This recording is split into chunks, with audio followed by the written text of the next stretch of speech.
Welcome to Connect to Florida. In today's video, we're going to be talking about the top 5 reasons that you should not buy a home in Cape Coral.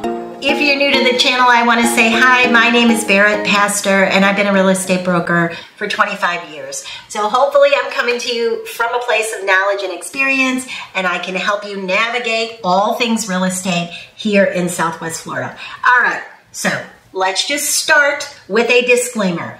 I am not telling you you shouldn't move to Cape Coral. I'm also not telling you that Cape Coral is a bad place. What I'm telling you is you should know these things and think about these things. And if you're good with them, buy your house in Cape Coral. But think them through. These are things that people don't always know. And I feel like as a real estate agent who would want to know these things, I want to tell you these things as well. All right, let's start with number 1. Did you know that Cape Coral does not have a beach? Is that a shock to you? I find that a lot of people who I work with who ask for Cape Coral, they make the assumption that because there are canals all through Cape Coral, that there's beaches all over. There isn't. There are no beaches in Cape Coral. Let me say it for the back row. There are no beaches in Cape Coral. Now, the one caveat I would say is that there is something called the Yacht Club. It is not up and running yet. They're trying to get it going. It kind of got pretty badly damaged during the hurricane. It isn't a beach either. It's a little beachy area, but it's not the Gulf of Mexico. So there are no beaches in Cape Coral. All right, number 2. Cape Coral has some infrastructure problems. And I'm telling you honestly, you know, we're an honest channel here.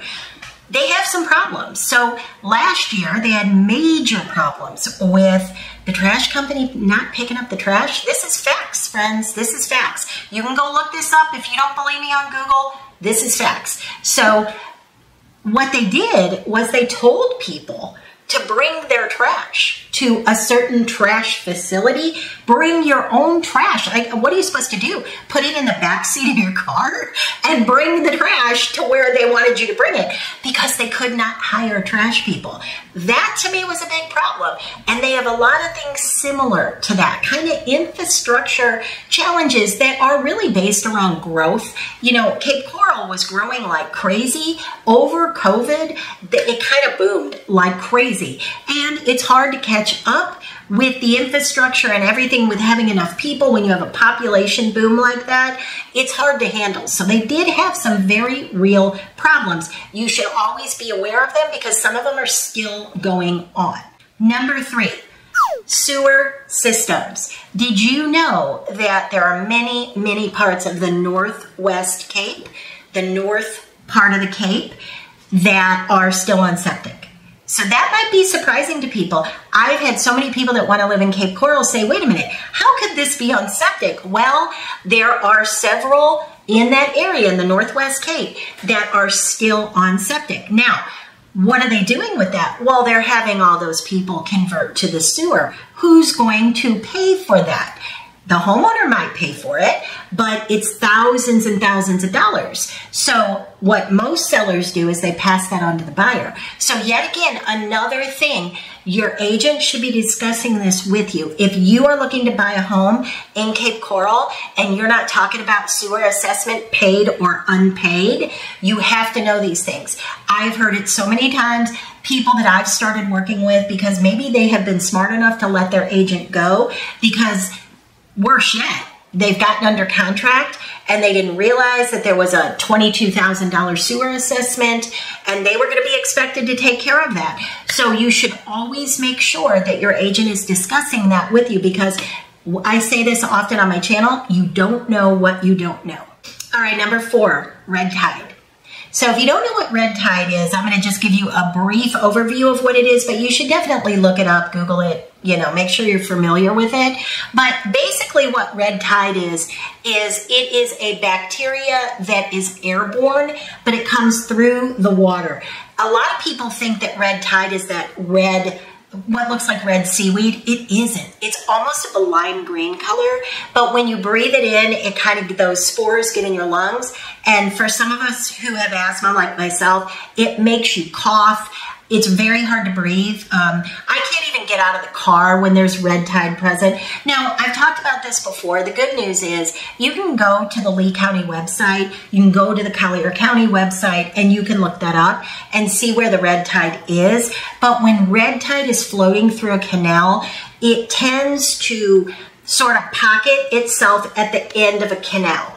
So especially in a narrow canal, and there are a lot of narrow canals in Cape Coral.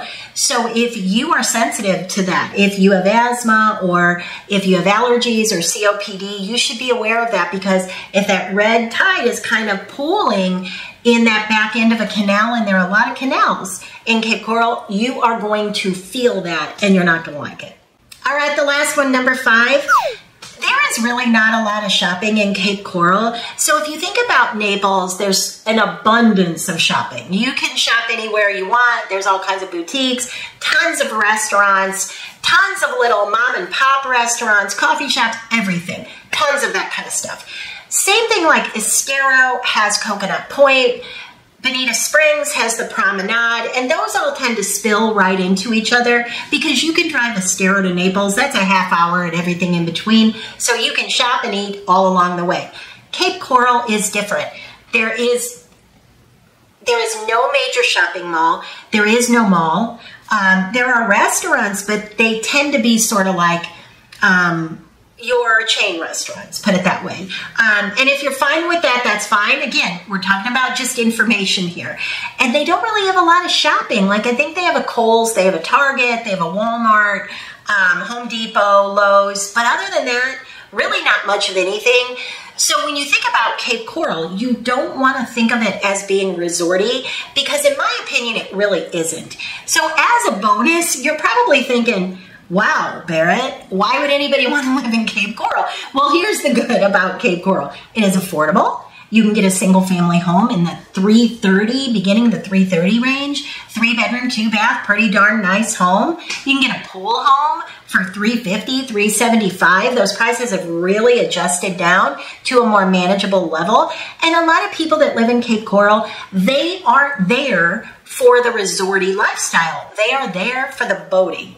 They want to boat and they want to live a normal suburban life with the benefit of being able to boat and be in the sunshine year round. They're not worried about resorts. They don't have a problem driving 40 minutes to the beach, which they can completely do. So there are definitely good things about living in Cape Coral for sure. But if you're looking for that Naples feeling resort type of thing, you're not going to get that in Cape Coral. So those are the top 5 things you really should know and think about if you're considering a move to Cape Coral. Now, we sell in Cape Coral all the time. So with this information, if you are interested, please feel free to reach out, call, text, or email. I'm always here to help.